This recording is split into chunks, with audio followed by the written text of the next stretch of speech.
here before the Senate Committee on Finance and Budget to give views regarding the Division of Revenue Amendment Bill 2024. Chair, you'll recall, which is the National Assembly Bill number 38 of 2024. You'll recall, Chair, that we, or the National Assembly and the Senate, passed the Division of Revenue Bill 2024, which was assented to and became the law. But then now there is a bill before you, which is an amendment to the same. So we have reviewed the Division of Revenue Bill, Madam Chair, and I believe you have, I don't know whether you have my write-up in your files. We have reviewed it against the proposed legislative bill submitted by the National Treasury to Parliament on 15th of July 2024 and made the following observations. The National Treasury is in agreement with the amendment to Section 5 of Division of Revenue Act 2024, number 5 of 2024, to indicate that if the actual revenue in the financial year 2024-25 falls short of the expected revenue, the shortfall shall be borne by both the national government and county governments equitably, and that county governments shall bear not more than 15% of this shortfall. Number 2 is that further the National Treasury is proposing or proposes that the Division of Revenue Amendment Bill 2024, National Assembly Bill number 38 of 2024, be amended further by deleting Schedule S4 of the bill or Schedule 4 of the bill and substituting therefore the following new schedule, and the new schedule is indicated below. I don't want to go into the details of the new schedule, but the totality of it is to have county equitable share of revenue at 380 billion shillings. There is a rationale, Madam Chair, why this is proposed. The Division of Revenue Amendment Bill 2024 proposes to allocate county government's equitable share, as I've just indicated, of 380 billion from the shareable revenue raised nationally, reflecting a reduction of 20.117 billion from an early allocation of 400.117 billion, which was initially allocated in the Division of Revenue Act 2024. This was occasioned by the fact that the projected revenue raised nationally for the financial year 2024-25 dropped significantly by 346 billion. And when I talk of dropping, it's estimates. These are projections. From the earlier projected revenue collection of 2,948 billion.12 to the current 2,602.12 billion due to the revised revenue raising measures, which I may elaborate to later once I'm done with with this written submission.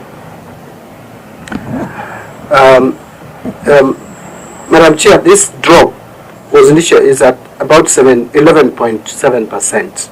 That's the projected drop. However, the National Treasury has made further fiscal adjustments that have reduced the shortfall from 346 billion to now the current 316.72 billion. The revised ordinary revenue for financial year 2024-25 is therefore projected at 2,631 billion.42. Actually, this is now the figure we need to work with. The projected ordinary revenue for this fiscal or financial year will be 2,631.42.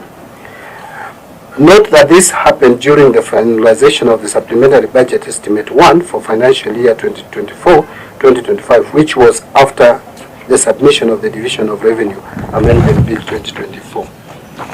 In the revised fiscal framework for financial year 2024-25, Equalization Fund has an allocation of 8 billion, out of which 7.85 billion is allocation for the current financial year 2024-2025, and the remaining 146.7 million will go towards payment of arrears as indicated in the proposed new schedule 4.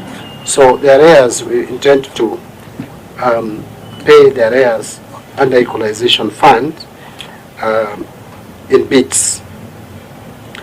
In order to bridge the financing gap of 316.72 billion, as well as enable the national government to provide resources towards critical expenditure areas, it is proposed that 2.243 trillion is allocated to the national government, while 380 billion is allocated to county governments. This translates to 93.64% of the shortfall being borne by the national government, while counties bear 6.35% of the shortfall. That is the 296 billion against 20 billion respectively. The shortfall in the share of national government revenue has been partly covered by adjustment of budget allocations to the executive, the legislature, the judiciary, and the constitutional commissions in the financial year 2024-25. So the shortfall, which is borne by the national government, has actually been prorated or cut to the, or charged to the expenditure, to the executive. Legislature has also borne the brunt, and the judiciary, as well as constitutional commissions. The proposed allocation of 380 billion as county government's equitable share is informed by the following factors. One is low ordinary revenue collections attributed to the ongoing geopolitical shocks. 2, increased expenditures for national government for purposes of debt servicing. 3, national government continues to solely bear shortfalls in revenue in any given financial year, thus pushing up borrowing and therefore debt stock. 4, financing constraints due to limited access to finance in the domestic and international financial markets. And then 5, financing of mandatory expenditures under Article 203(1) of the Constitution Act, which is summarized in the table below. And the table is there, is basically the national interests we have there, the public debts, the pensions and constitutional service and others. This table has been slightly adjusted. Maybe I'll give the correct or the updated figures. Other national obligations, we have emergencies, equalization fund, and then we have the balance there, which then a huge part of it goes to the county governments. So in terms of justifying our action, I would start by saying that it should be noted that the projected ordinary revenue for the financial year 2024-25 of 2,631 billion is based on the baseline of 2,290 billion, which we collected in the 2023-24 financial year, which was below our target by 172 billion by end of June 2024. So we under-collected in 2023-24 financial year by 172 billion. So the baseline is 2.29 trillion, and then now we project to collect 2.631 trillion.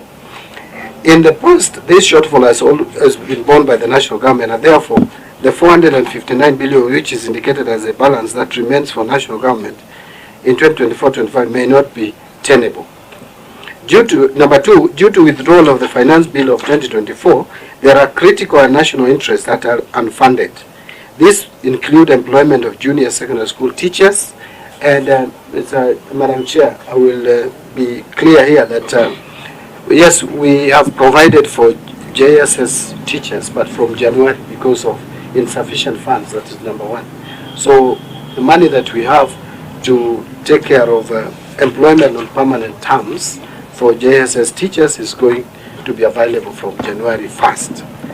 Posting, of course, posting of medical interns to support health service delivery, those are very critical unfunded activities, and implementation of universal health coverage, and meeting continental obligation to construct the 5 stadia for hosting Africa Camp of Nations. The government's committed to implement a fiscal consolidation plan targeting to reduce the fiscal deficit from 5.8 in the financial year 23-24 to 4.3 of the GDP in the current financial year. This is designed to slow down public debt accumulation. Number 4, trends in the performance of revenue was taken into consideration in determining the 20 billion that we proposed to reduce the equitable share going to the counties with, taking into account the revised revenue raising measures. And finally, the revised allocation for 380 billion proposed for this financial year is only 1% less than the 385 billion allocated in the financial year 2023-24. We conclude that this allocation is consistent with the constitutional provision of Article 203(1) that envisages stable and predictable allocation of revenues to county governments. As a matter of fact, Madam Chair, if you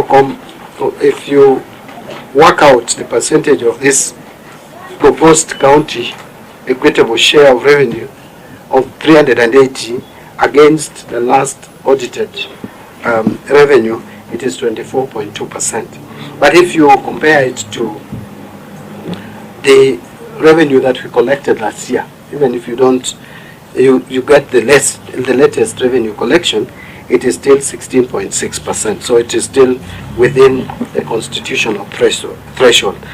But, Madam Speaker, Madam Chair, that is insofar as this submission is concerned. I want to just mention a couple of things. Maybe it will take me 2 or 3 minutes so that we see where we are. You know, Madam Chair, and together with the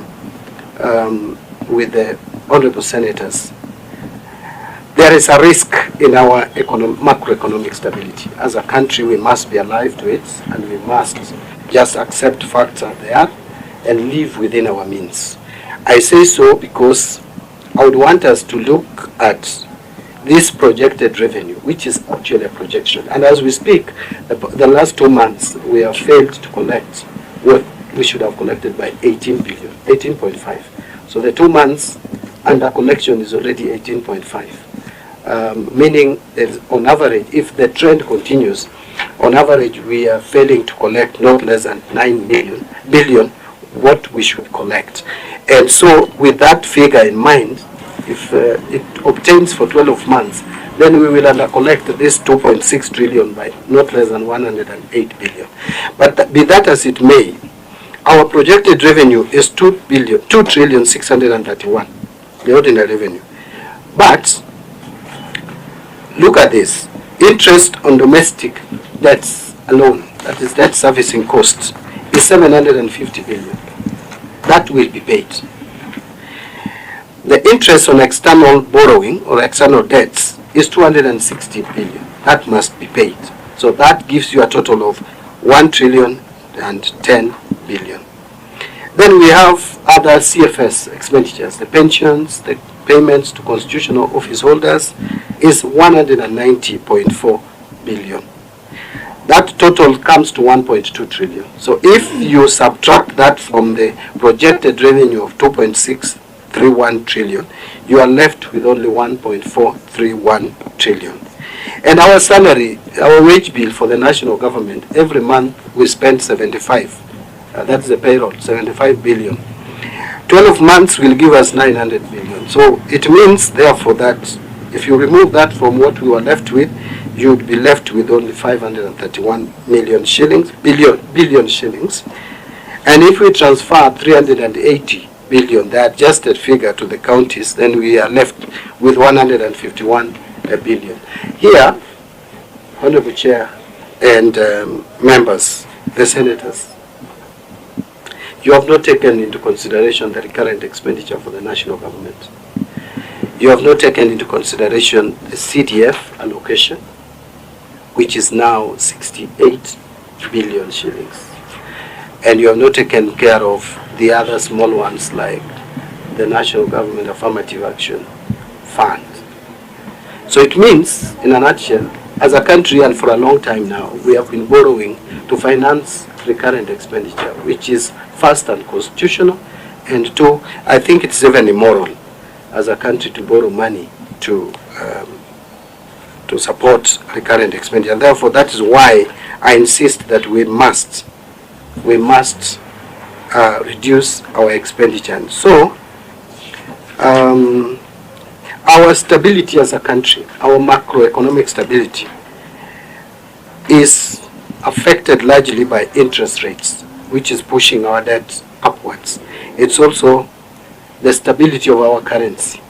But of late, at least we have managed that. So, two more things. Oh, at least my last comment would be that we have managed and we need to support, because if we lapse, then it would be problematic. We have managed.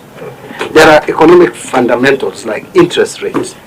We are managing to reduce interest rates. We have started reducing the interest rates.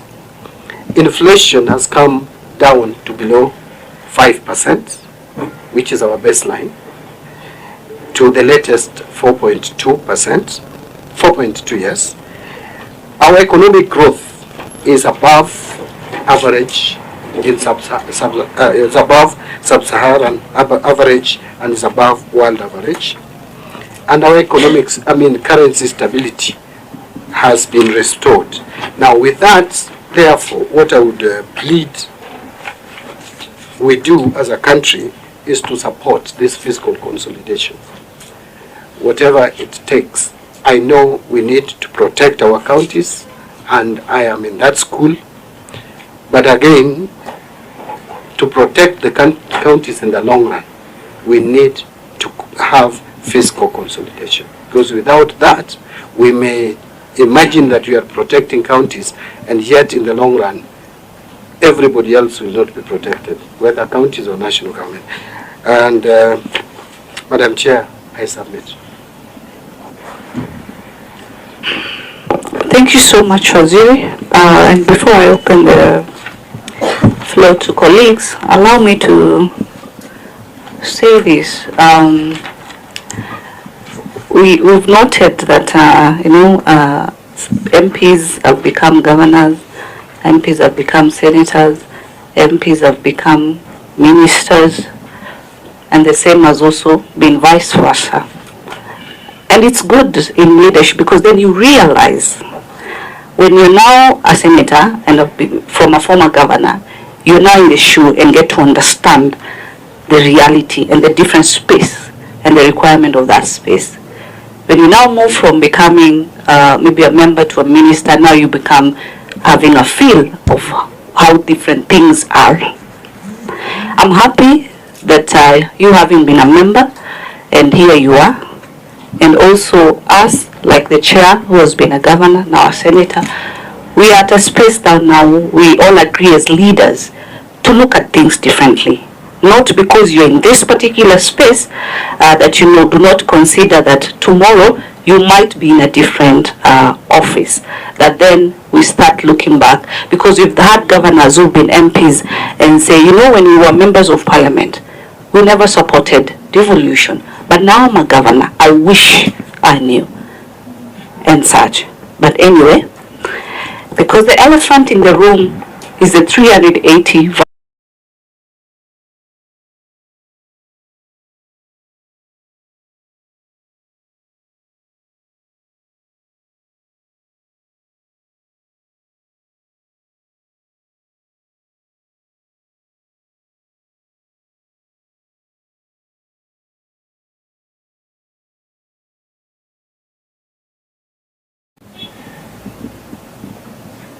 who evade tax payment for many reasons, some of them unfortunately, including the impunity whereby they are aided by unscrupulous people at the Kenya Revenue Authority.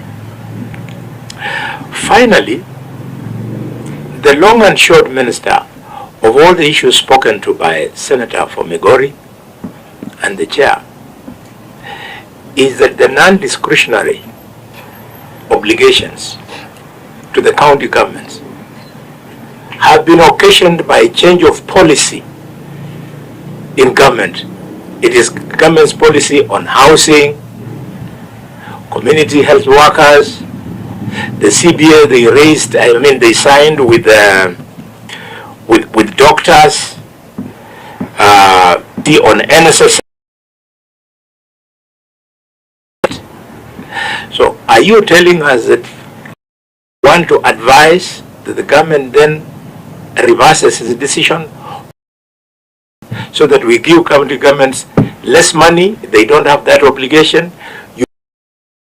So that we say, okay, fine, these policies were well intended until the bill was withdrawn, but now that the finance bill was withdrawn, now that that's where we are, we want to rethink the policies. Then finally, and I'm glad you just the other day you are representing the people of Suba. Why is it so easy to make a decision to slash funds for county governments, and you find it difficult to tell members of the National Assembly to equally slash CDF? Why? Isn't this legislative impunity, whereby we are saying, because we are legislators, we will protect that which is seen to be ours, and let that which be borne by governors to suffer the consequences of the hard decision? Finally, but not least, Minister, this is not part of this. I would love to hear what you have to say about what the courts have already said about CDF. CDF is 68 billion this year. The shortfall now, brought in because of these policy changes, is 61.2 billion, just matching. It means, therefore, if you agreed with the court's decision that CDF was unconstitutional, it means that you would be having the money to give the county government. So, as our new CS for Finance, do you want to agree with the courts that CDF is unconstitutional? Or do you still want to perpetuate that illegality? Of course, you are there, and with good reasons. When that decision was made, you tweaked the law and managed to survive. But do we want to continue that way? Thank you very much, Mr. CS. Chair or Madam Vice Chair, this is Honorable Yonka. I would like to give my question. Proceed, Senator Nyonka. Thank you very much, Madam Vice Chair. CS, I hope you're listening to me. Yes, he is. Thank you. Unfortunately, I was not able to come, but I think I can still raise. I have two questions to ask. Number one, my interpretation of the law is at the time when we sat down and made a decision to increase the revenue that we are supposed to give to the county governments, we cannot reverse ourselves. Whichever argument the CS wants to make, the reason for that is very simple. Honorable Halwali has just said it.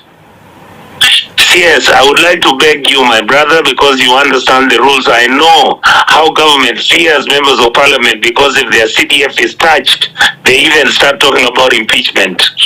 That money must be removed and taken where it is being ring-fenced to help the county governments.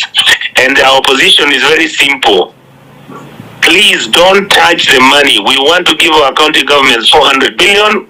We have enough money, and whatever that you are cutting, cut everywhere else and leave the counties. Why? The amount of money that the county governments are getting is 15%.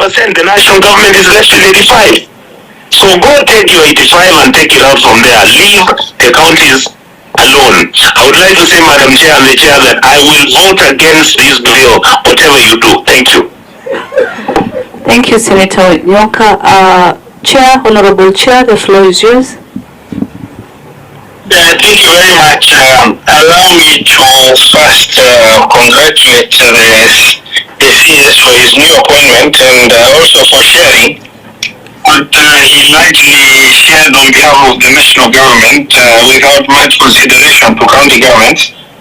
And over and above what has been said by the honorable senators that are members of the committee, I would like the CS to really internalize what the committee members have shared with him, so that that reality informs the advice or the position as the Treasury representing both levels of government should be taking. The issue of non-discretionary expenditure shared by the team, amounts to 39.985, which is 100% outside the control of the county government.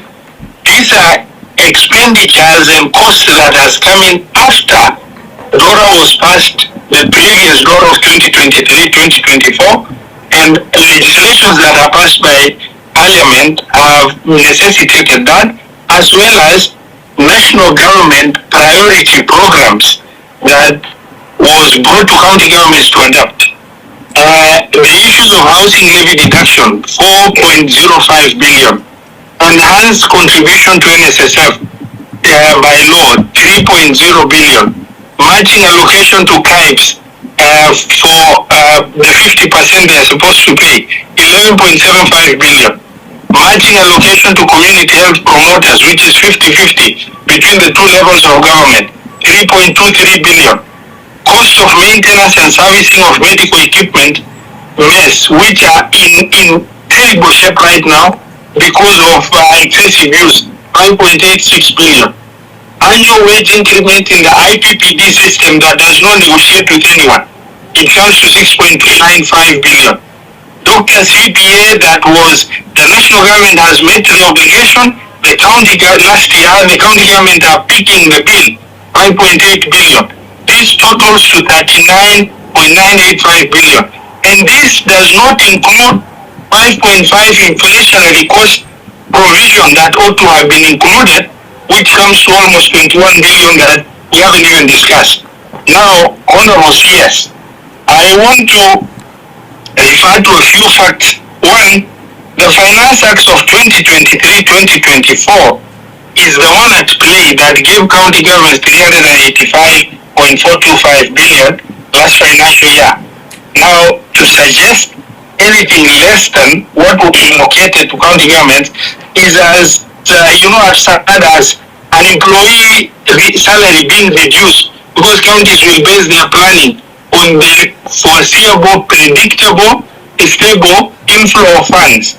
Now, how they go back to reduce the expenditure from 385.425 will be a very difficult issue to even try and internalize. The other issue I want to say is that you have presented and you said we are allocating 24%.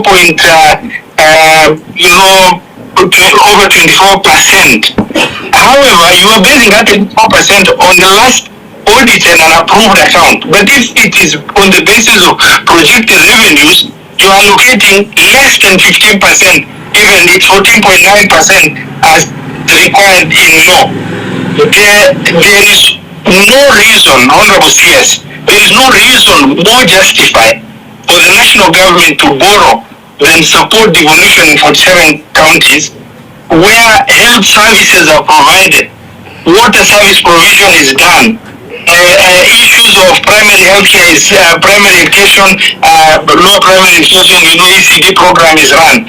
When you look at such expenditures, Honorable CS, and national government has borrowed over the years for flimsy reasons, to be very honest.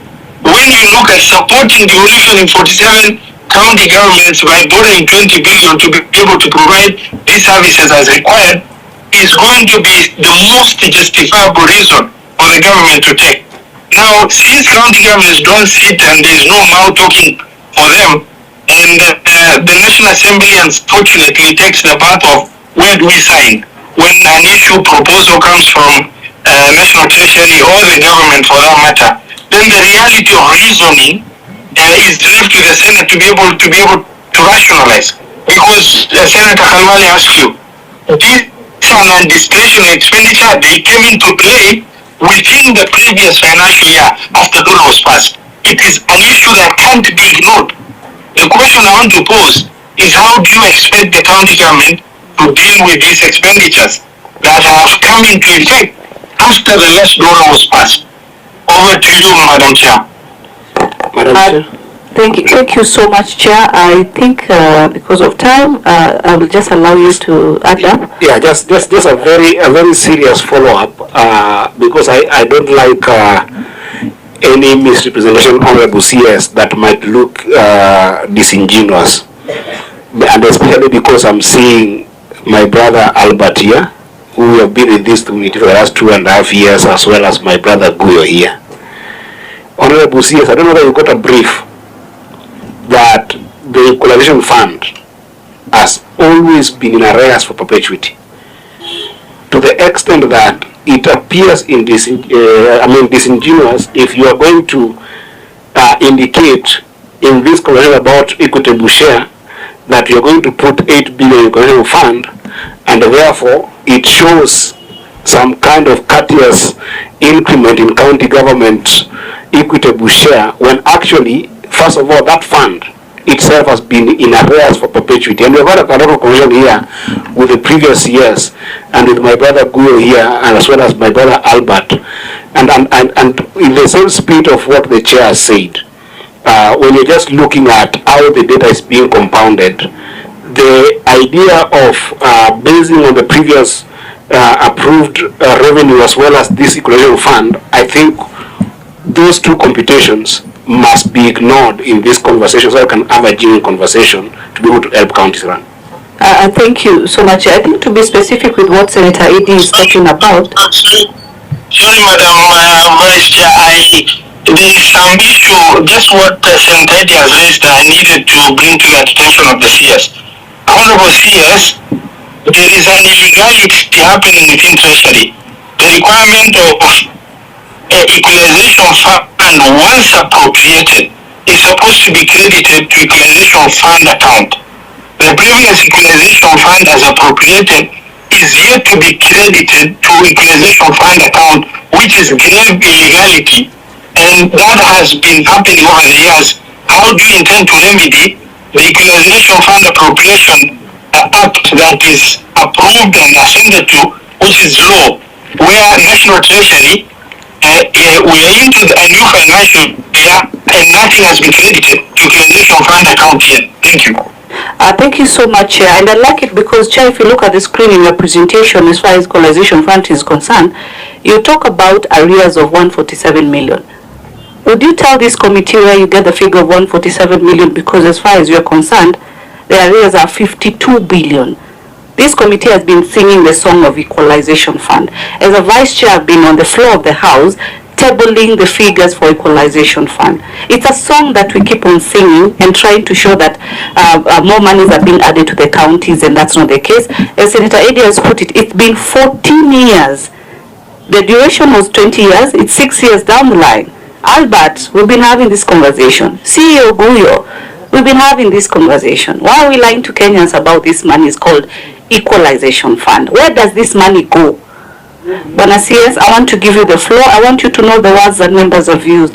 Internalize the discussion, the concerns that members have been raised. Back to you, Waziri. Thank you, Chair. Chair, once more, I want to agree with you that leaders have been changing positions.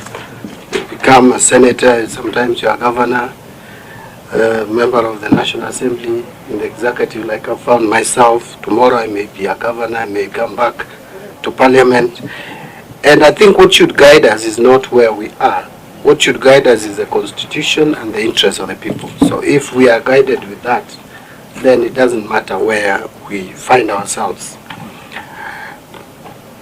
Now, to address the questions, starting with the one that you raised, whether, and you have rightly pointed out that your initial figure was 450 billion. The negotiation brought it down to 400 billion. And then you clearly talked about some expenditures that are non-discretionary also at the counties. And I want to make it clear that I'm not saying that non-discretionary expenditures are only at the national government. Even at the counties, there are non-discretionary expenditures, and I agree with you. Payment of salaries are non-discretionary unless you retrench. There are payments to doctors, there are CBS, which had been agreed on. But what I'm saying... CS, pull the mic closer to you, please.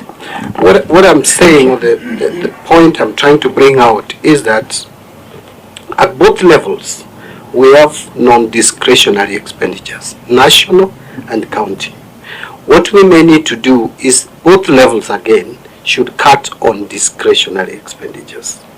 And so as national government, that is why national government is bearing the biggest share, actually 93%, 0.6, and the counties is bearing 6.3%. We are alive to the fact that counties don't have the capacity or resilience that the national government would have to absorb some of these cuts. And that is why you find that our proposal is to have a lesser cut at the counties and a higher cut at the national government. So just the same way we went for some of the expenditures of the national government to be cut at 50%, like hospitality, like traveling, etc. You'll also agree with me, Madam Chair, that counties are also traveling, that there are also recurrent expenditures of hospitality at the counties.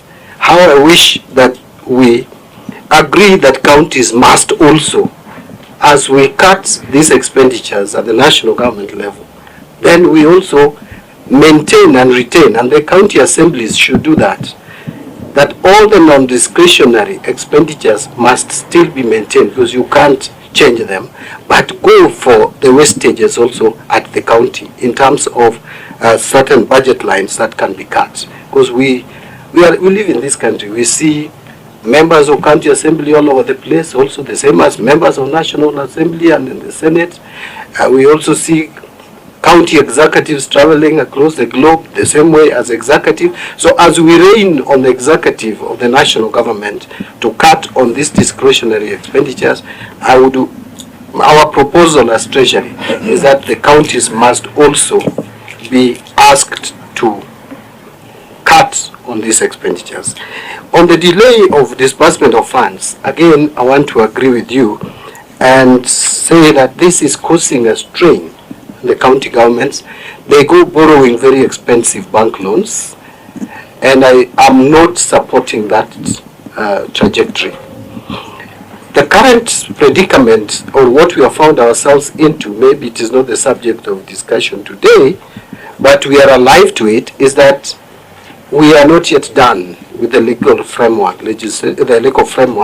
to be able to transfer funds to the county. I will tell you, and I tell this committee, that I have already written, because I initially had a clear mind based on the provisions of the PFM regulations that we could pay up to 50%. But then there is another school of thought that that cannot happen, and that I had to ask for Attorney General's opinion, which later went to the Attorney General on Wednesday last week. It doesn't help Treasury to accumulate and disburse funds to the counties. It puts unnecessary pressure and strain on us. So I want to just be very clear that it is not in the interest of the National Treasury not to disburse funds to the county, or at least as far as I'm concerned.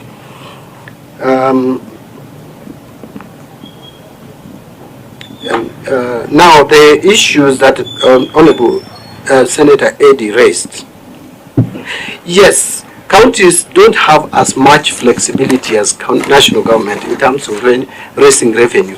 And I think that is one of the reasons why we made provisions in law that money that has already been shared to the counties should not be reduced in terms of transfer in the event that there is a shortfall in revenue collection.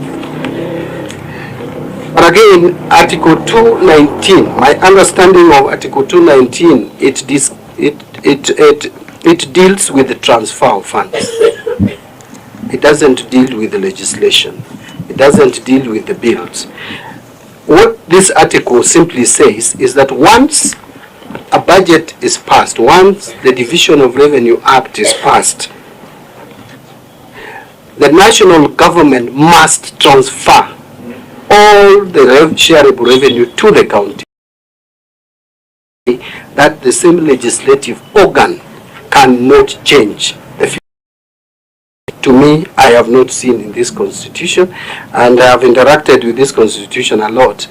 I do know that you cannot take away the legislative of Parliament. Parliament can decide to amend. And by the way, I want to be very clear here.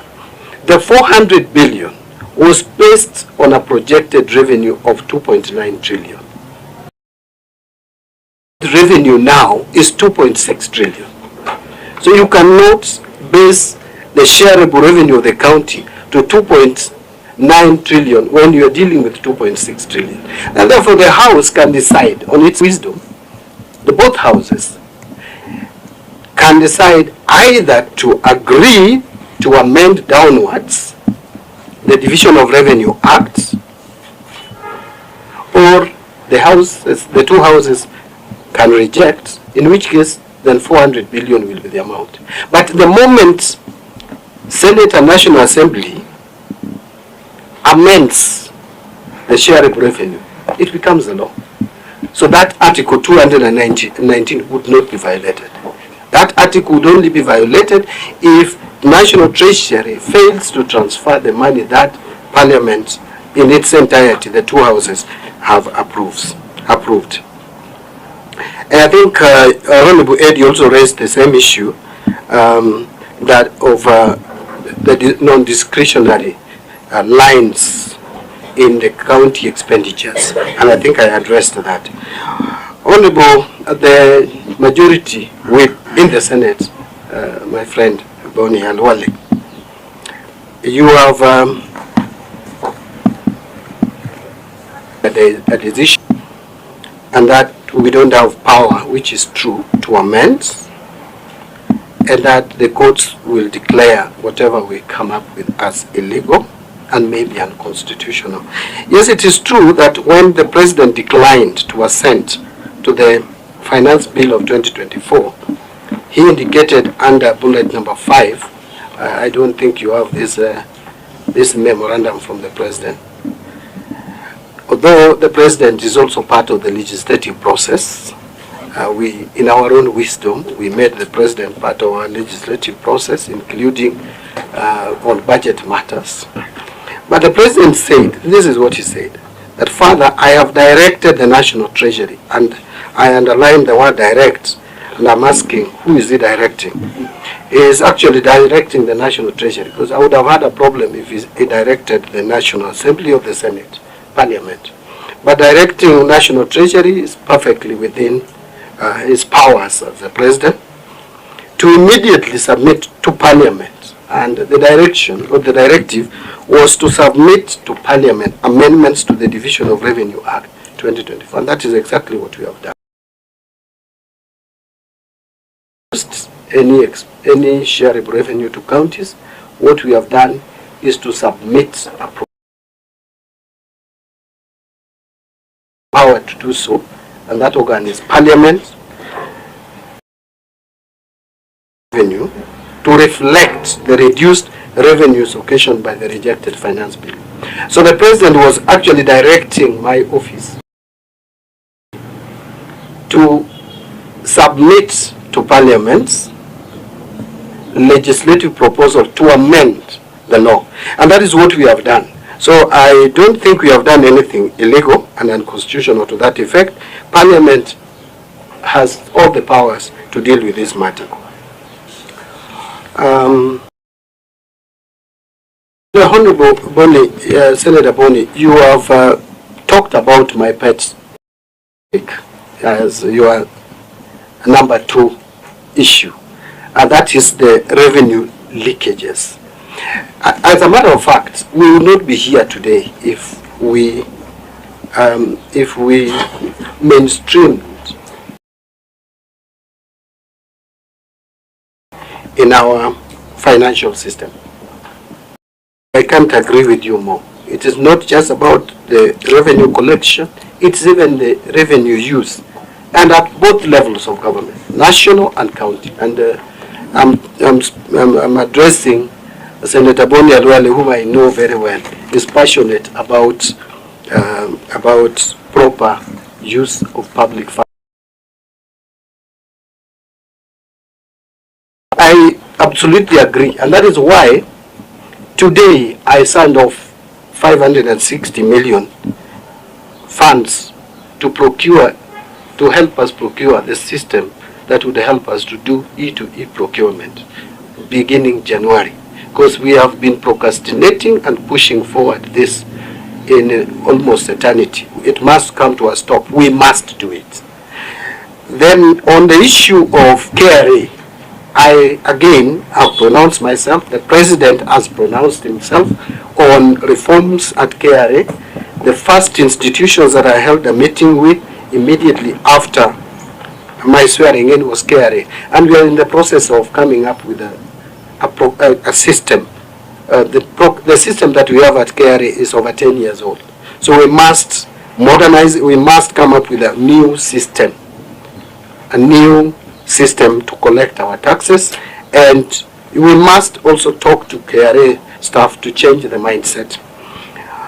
Let me move a little quickly. Again, here there is the non-discretionary expenditure, which have been occasioned by changes in government policies. That is true, but I think this is a big and wider issue to be dealt with. Some of the decisions that we take, and that is why under my leadership at the Treasury, I want predictable tax regime. I don't want us to come up with changes in tax policies almost every day, because I think that is what has occasioned largely some of the non-discretionary expenditures that we are encountering in the counties, and even at the national government level, by the way. So we need to keep our policies predictable so that we can avoid unnecessary disturbance and let me call it internal shocks to our economy. Why is it so easy to slash funds for the county government and not NGCDF? Senator Boni and the committee, maybe for your information, we as Treasury proposed to reduce NGCDF, but do we have power to pass the appropriations bill? No. It is passed at the National Assembly. So that is my answer to that. What is my view about NGCDF in the light of courts declaring it unconstitutional? With all due respect to the committee, I would request that I don't give my opinion on this, because I'm told this judgment is coming. There's a judgment coming this week. So allow the judiciary to deal with it, Senator Boni, if you don't mind. I don't want to enter into some territories that I may be accused of other things. What do we call it? Where you get into the space of the judiciary, sub-judice. Yes. Honorable Nyonka, I think that's a very strong opinion, and I understand it. You know, the people of Kisii elected him to protect money, especially money going to counties, that we shouldn't cut it. The only place where I don't agree with him is that we have money. I think this is a language that we must debunk. We don't have money in this country to run to meet our expenditure effectively. What we must do is to make sure that the money that we get more.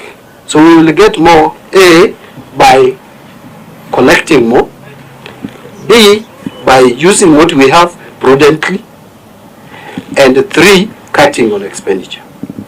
So as it is, if you look at our budget figures, we don't have money. We don't have that money. And I've just demonstrated. We actually have been living a lie as a country. We are borrowing money to meet our recurrent expenditure. By the way, I didn't tell this committee that our current expenditure at the national government level is 400 billion per year. So that money, that expenditure is met from the borrowed funds, a lot of which is at very high interest rates, 18% for domestic borrowing.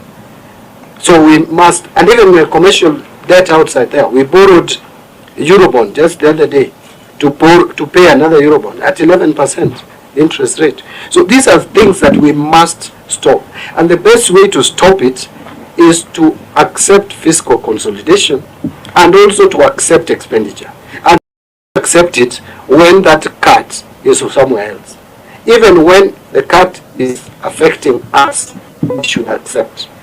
Parliament, executive, judiciary, and the counties. All of us must agree and accept a cut. I've been asked by the substantive chair to internalize, and I think the chair, the session chair, you also. If you noticed, I don't know whether I betrayed myself, but I was very, very attentive when each member was speaking, and I was trying to internalize. And by the way, I am completely in agreement. If we had more money, we should give counties even more than 400 billion. The only thing I'm saying is that the present economic situation does not allow us to live normally. We must live normally by cutting our clothes according to our sizes. Each one of us must tighten our belts. And then the substantive chair also said that I am indicating that that money going to the counties is 24.2%, that 50% based on projected revenue.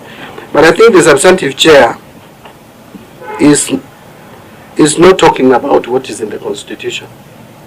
Is not quoting the Constitution. The Constitution, the people of Kenya in their own wisdom decided to peg the 15% to the last audited accounts.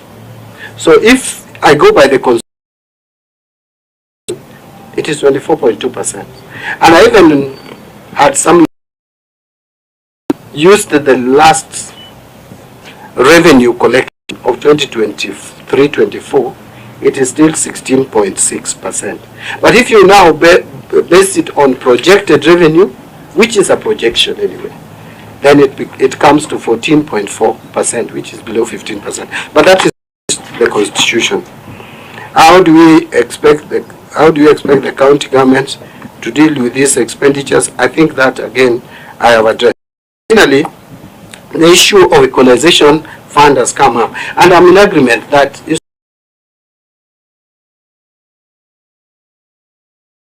or if with the approval of Parliament, then would be extended for a further period. But then, from 2014, when this fund became active, that it should have been operationalized, it faced a number of challenges. That Treasury, first, there were claims that there is no legal framework, then Treasury was maybe not supportive of this. I was a member of the National Assembly during this period, and we kept on asking this question in the Budget Committee and even on the floor of the House. But then where we are is that a lot of this, many of these financial years, there was no appropriation. So as we speak, financial years, there is something about 10 billion. I may need to get the figures. I presented the same to IBEC the other day. There's about 10 billion amount or thereabouts disbursed. About 12 billion has been disbursed to the fund. Yeah, 12.4 has been disbursed to the fund. There's an amount that has not been disbursed. That is why what we have now released 147 million. You are asking me, Chair, where this 147? It's just to be added to demonstrate, I would say, that we are alive to the fact that pay their arrears. But at that rate, I would agree with you, we may not clear the arrears. But we went to IBEC. I made a commitment to IBEC. I didn't foresee this, so I didn't carry my commitment to IBEC. I think we agreed to settle it in 3 years, if I'm not wrong. I think it was 4 years. It was 4 years. So we are supposed to clear that arrears. So the 147, it calculation to it, I think it was meant to round off from 7.8 billion. 7.87, I think, to 8 billion. Because what should have been provided in this year was 7.87 billion. Scientific method through which we have. So I was not putting it, Honorable Eddie, that I was showing magnanimity from Treasury. This is a constitutional requirement. So when we do it, it's not something that we are doing to demonstrate that we are doing something unusual or we are being generous to the counties. No. Well, we have just tabulated shareable revenue, the county equitable share that is going to the counties, and we have indicated where we have the total shareable revenue. We have indicated, we have put the national government, we have put equalization fund. This was just for information purposes, for disclosure. It was not meant really to persuade this committee that that is the main reason why they should accept the reduction of 20 billion. So I think I'll stop there, Chair. I don't know whether there's anything that I've left out unattended to. Thank you. Just a bit. I wanted to give it to Chair Senator Ali Roba. Are you still online with us?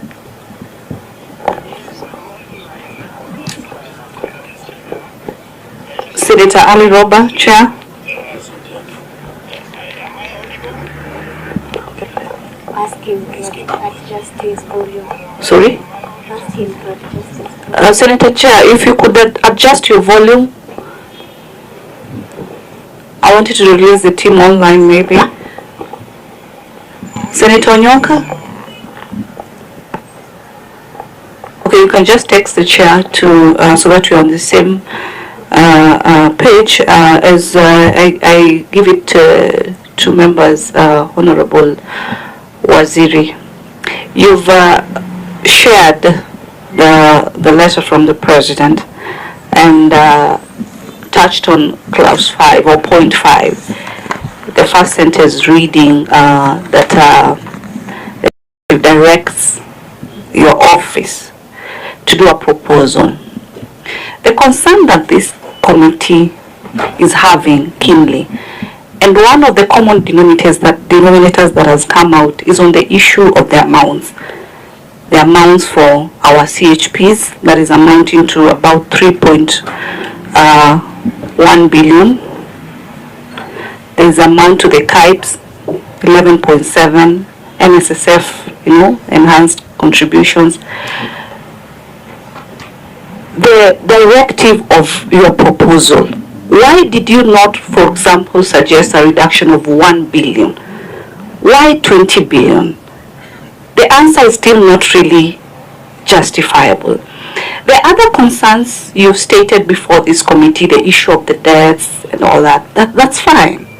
But just narrowing it down to the county, the allocation to the county, what wisdom was put in place that justifies the 280? Because it's still not justifiable. Does it mean now we dismiss all the CHPs?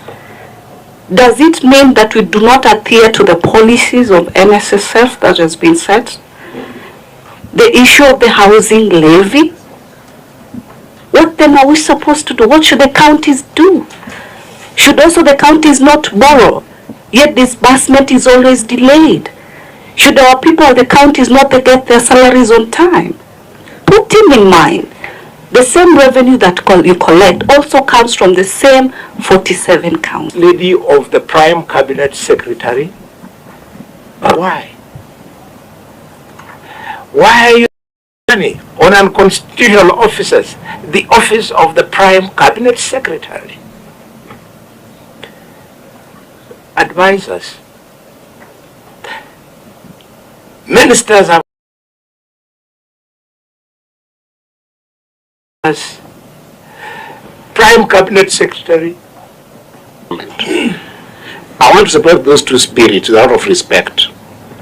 If we're talking about the national revenue expenses, raises in counties, there is no wiggle room around it. It's just simple as that, Bwana CS. If we're talking about national additional funds by the national government, then it makes it very easy, because the fundamental question that then becomes is what Senator Tabitha had asked, which I don't want to belabor, which is the question of what is the scientific explanation of the 20 billion? Is it an arbitrary number and then there's a laundry list that is a wish list that each county will then go and navigate through their discretionary expenses to match that gap? Or is it just a number that came from some inspiration? You know, that's the question that I asked that I don't think has been explored. It is the bone of contention here that this 20 billion that you want to take from counties, do you want to take it from counties and then let counties go and figure out, the 47 of them, how then they balance the equation of discretionary, which then that brings a very, very serious whataboutism conversation, which for me, because you were still my wonderful chair, because of the way you sound, you mentored me, I don't want to get, because when I get to it, then it could get us out of the conversation. And I think that is the question which we have, because if you don't answer it, then we are talking about, despite the number that you have put, and if the base that we are working with is still 2021 of the audited financial year, then you will still find that the money that goes to counties, even in the figure that you have presented, is still reducing. When we're talking about strictly shareable revenue, it is constantly reducing, while the national government is constantly increasing. So then the danger with this, as a young person looking at where our country is, then the danger with it is that then, yes, we cannot have a vibrant, holistic conversation around this fiscal consolidation conversation that we need to have as a country. Because then you are going to limit yourself on, we are cutting on our side, we are doing wrong things on our side, you are doing wrong things on our side, let's have this conversation that way. But if we look at it from functionality of these county governments and what they can and they can't do, then when you meet this committee, because it's a very able committee, and I'm very unhappy today that the chair is not here and Onyonka is not here in person and Faki is not here in person, those are honorable senators, then we will have pushed ourselves in the same partnership conversation that we have had with the Treasury. And Albert, you know this. Paul, you could tell the CS. We could have pushed ourselves to have a very hard conversation on where are the gaps in this country that are causing us to have this physical constraint. The first, honestly, is the issue of that deficit at national level.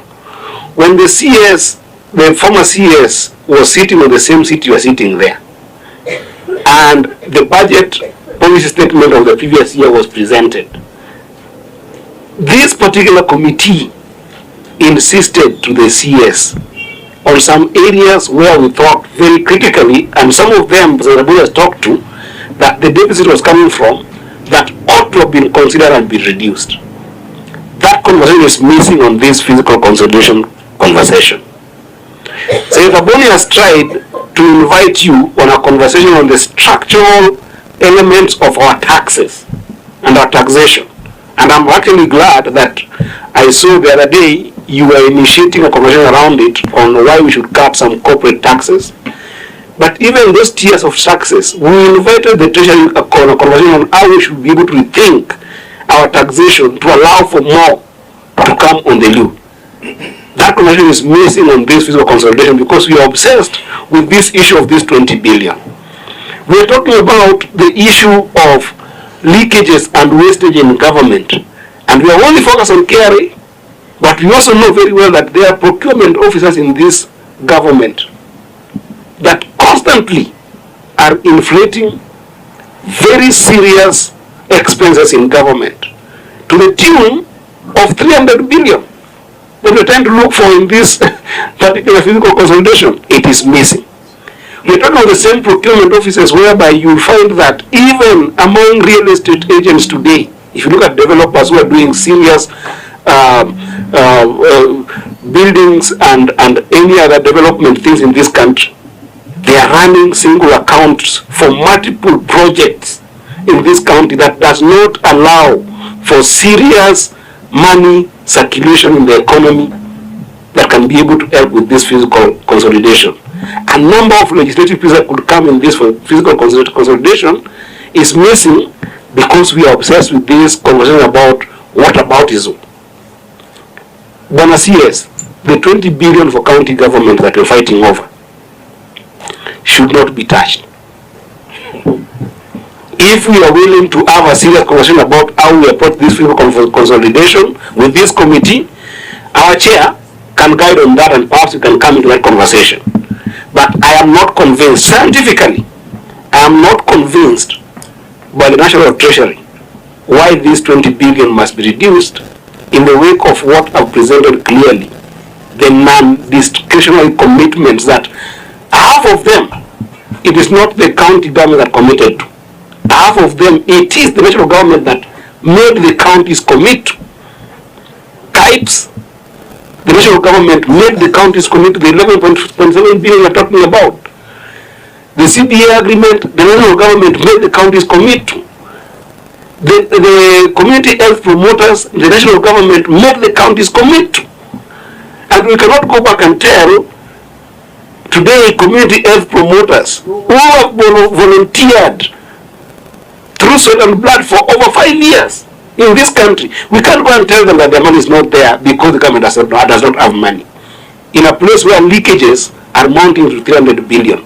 If we go with a classical case that has been said by the executive, that 1 billion is lost in this country every single day. So can we have a sober conversation about a proper approach to physical consolidation that makes sense policy-wide, than just being able to come with this arbitrary number, 20 billion from counties? Thank you so much, Senator Eddie. We are winding up on this.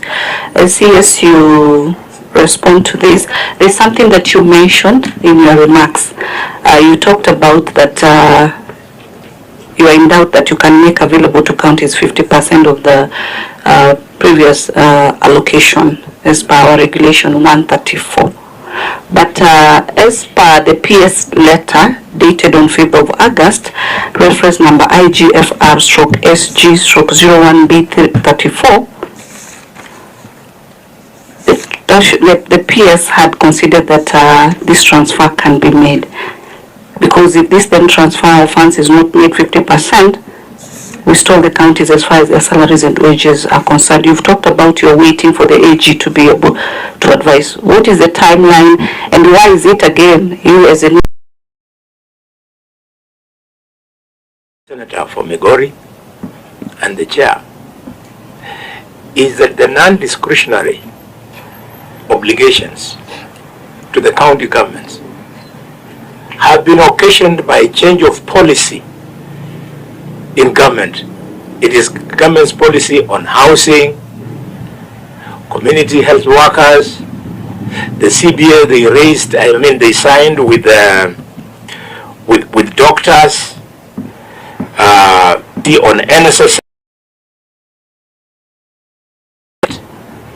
So are you telling us that you want to advise that the government then reverses its decision so that we give county governments less money, they don't have that obligation, so that we say, okay, fine, these policies were well intended until the bill was withdrawn, but now that the finance bill was withdrawn, now that that's where we are, we want to rethink the policies.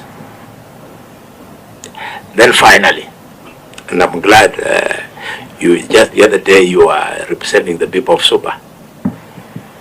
Why is it so easy to make a decision to slash funds for county governments, and you find it difficult to tell members of the National Assembly to equally slash CDF? Why? Isn't this legislative impunity, whereby we are saying, because we are legislators, we will protect that which is seen to be ours, and let that which is borne by governors to suffer the consequences of the hard decision? Finally, but not least, Minister, this is not part of this. I would love to hear what you have to say about what the courts have already said about CDF. CDF is 68 billion. this year. The shortfall now, brought in because of these policy changes, is 61.2 billion, just matching. It means, therefore, if you agreed with the court's decision that CDF was unconstitutional, it means that you would be having the money to give the county government. So, as our new CS for finance, do you want to agree with the courts that CDF is unconstitutional, or do you still, want to perpetuate that illegality? Of course, you are there, and with good reasons. When that decision was made, you tweaked the law and managed to survive. But do we want to continue that way? Thank you very much, Mr. CS.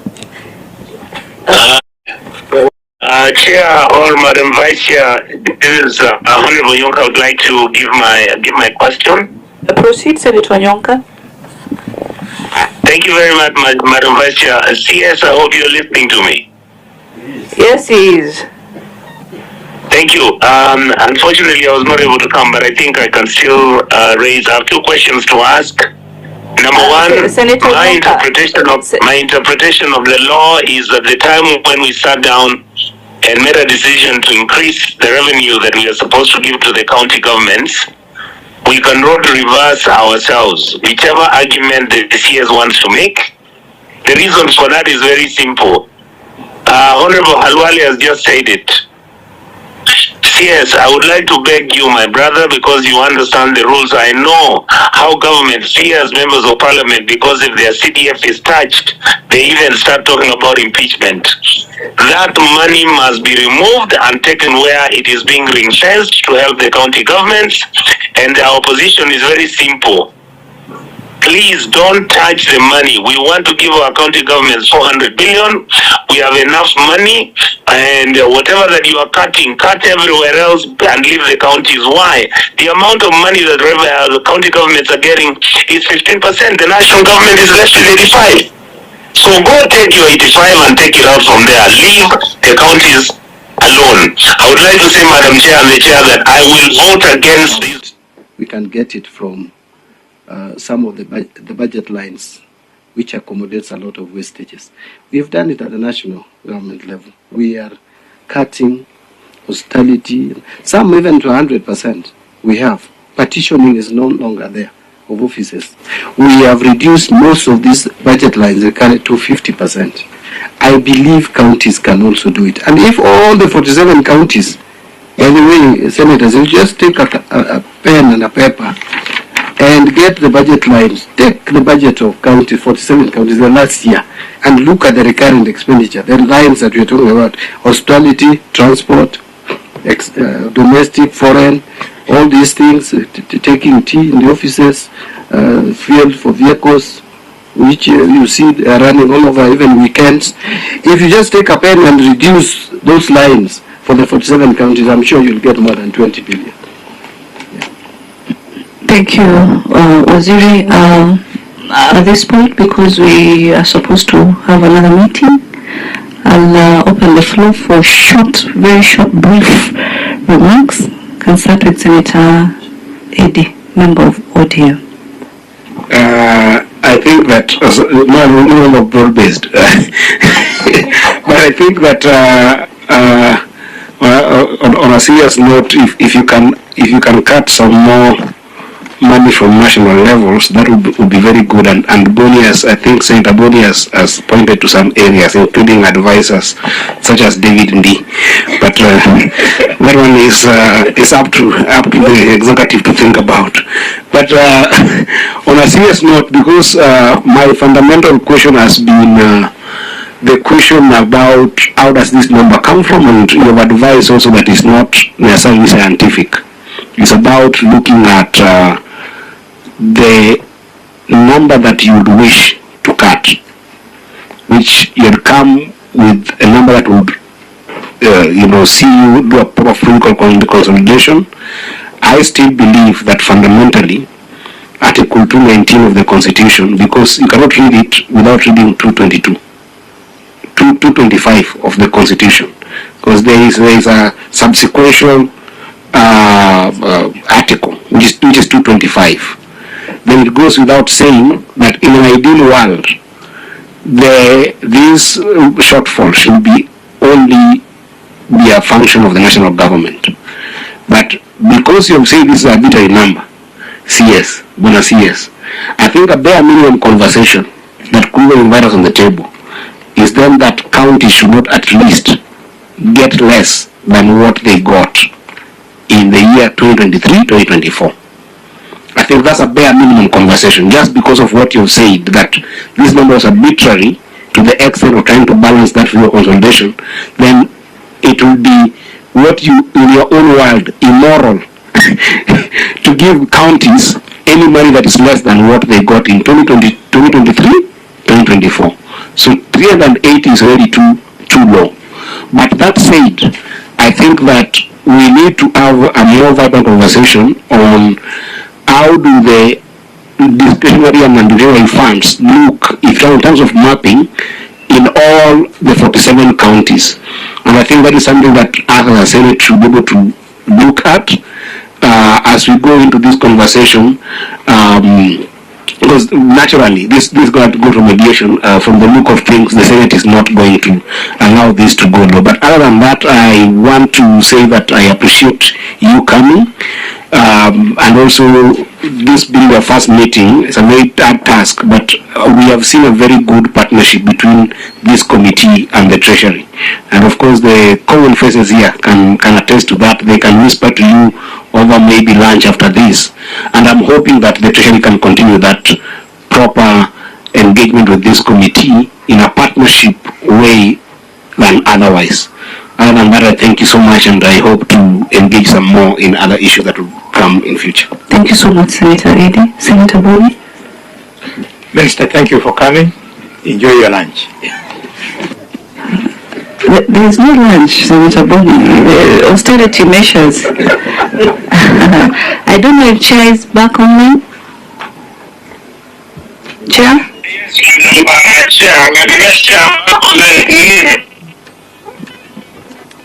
Proceed with your remarks. Okay, very good. Honorable CS, thank you very much for responding to our invitation. And as Senator Eddy said, for this committee it will be impossible to recommend anything less than what the county government has received the previous financial year, plus some inflationary number. Otherwise, it's been wonderful engaging with you, and we look forward to further engagement. Thank you very much, Honorable CS. Thank you so much, Senator Roba. I think Senator Nyonka disappeared.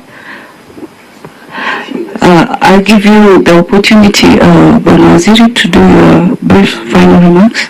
Yeah, my final remarks. Number one, we are not living in an ideal world. Senator Eddy, if we were, I would not have a problem. But where we are, you remember, this is the first time. And I think I don't know whether there are examples out there where a country loses finance bill or revenue raising measures.